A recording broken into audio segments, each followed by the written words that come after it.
Hi అండి. మినపరొట్టె దూదిల్లా మంచిగా మెత్తగా రావాలంటే మినపరొట్టెలు ఈ కొలతలతో చేసుకోండి. టేస్ట్ అయితే బాగుంటాయి.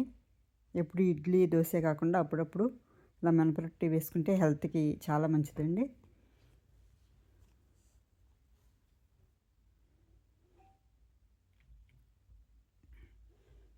ఒక గ్లాసున్నర మినపప్పు బాగా కడిగి పొద్దుట నానబెట్టుకునండి. సాయంత్రం మిక్సీ పట్టుకున్నాను.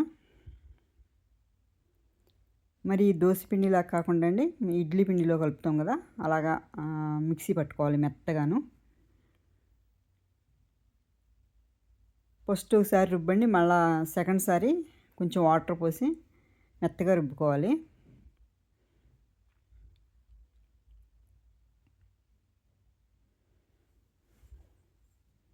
ఇలా మెత్తగా రుబ్బాలండి.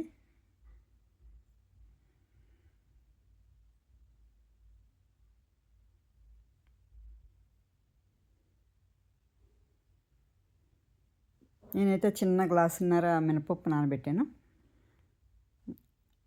అదే గ్లాస్తో అండి గ్లాసున్నర బియ్యపు రవ్వ అన్నమాట. బియ్యపు రవ్వ గ్లాసున్నర వేసుకున్నాను. ఇలా అయితేనే బాగా వస్తుందండి మినపరొట్టె. నేనైతే బియ్యపు రవ్వ ఫ్రెష్ది ఇప్పుడే చేసుకున్నది అయితే అండి కడగాల్సిన అవసరం లేదు. 1 మంత్ వరకు అవుతుంది. అందుకని నేను ఒకటి 2 సార్లు కడిగి రవ్వ కలుపుకుంటున్నాను. అంటే రవ్వ నేనే తయారు చేసుకున్నాను అండి. పిండి తీసేయాలి, జల్లెడ పట్టేసుకుంటే అండి పిండి ఉంటే రొట్టె బాగా రాదు. మొత్తం అసలు రవ్వే ఉండాలన్నమాట. కొంచెం కూడా అందులో పిండి ఉండకూడదు. పిండి ఉంటే కొంచెం ఇలా అతుక్కుపోయినట్టు వస్తుందండి.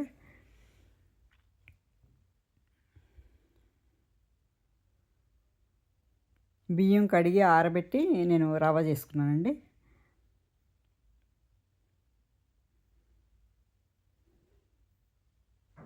మనం ఇడ్లీ రవ్వ ఎలా కలుపుకుంటాం, ఇడ్లీ రవ్వలో అయితే పిండి కొంచెం తెల్లది వెళ్ళిపోతుంది. దీనికైతే అస్సలకే పోదండి. మంచిగా ఇలా కడుక్కొని రవ్వ కలిపేసుకోవాలి.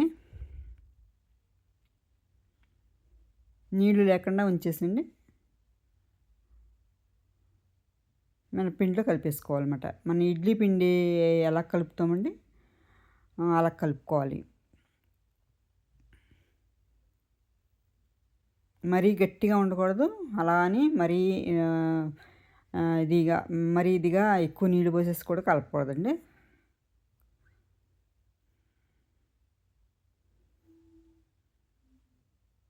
బాగా కలిపి నైట్ అంతా ఉంచేయాలన్నమాట. మంచిగా రవ్వ కలిసేటట్టు కలిపి పెట్టేసుకోవాలి. మన ఇడ్లీకి నైట్ ఎలా ఉంచుకుంటే పొద్దుటకు పులుస్తుంది కదండి, అలా కలిపి పెట్టేసుకోవాలి. మూత పెట్టేయాలి.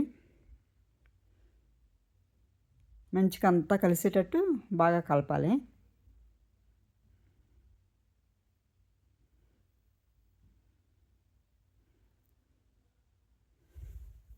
నైట్ ఇలా చేసి పెట్టుకునండి.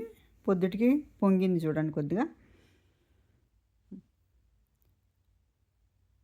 ఉప్పు వేసుకుంటున్నానండి. కొద్దిగా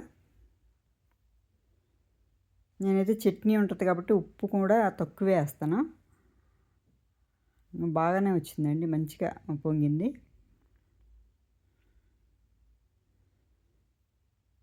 పిండి అలా ఉండాలి.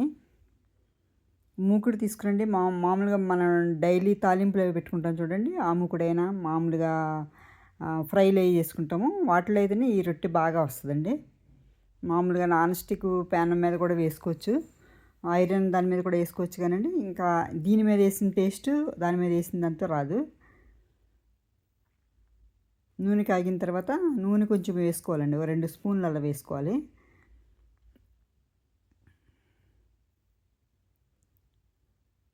అలా 2 గరిటెలు 3 గరిటెలన్నా వేసుకునండి మూత పెట్టేసుకోవాలి. సిమ్లో పెట్టి మూత పెట్టేస్తే తొందరగా ఉడికిపోతుందండి ఇది.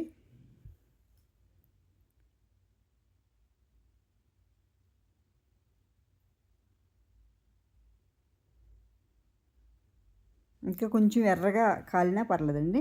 ఇంకా ఎర్రగా కాలలేదు. ఎర్రగా కాలితే అడుగునంతా కరకరలాడుతూ రొట్టె అయితే చాలా బాగుంటుంది. కొద్దిగా ఆయిల్ వేసుకోవాలి. ఆయిల్ వేసుకుని మళ్ళీ మూత పెట్టేసుకోవాలండి.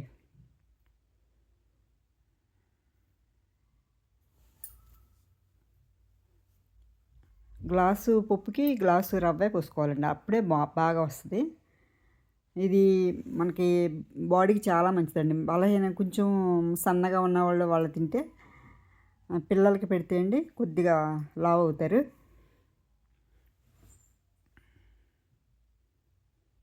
నేను కొన్ని ఇనుప పేనం మీద వేసానండి, కొన్ని మూకుట్లో వేసాను తొందరగా అయిపోతాయని. చాలా బాగా వచ్చిందండి ఇది రొట్టె అయితే.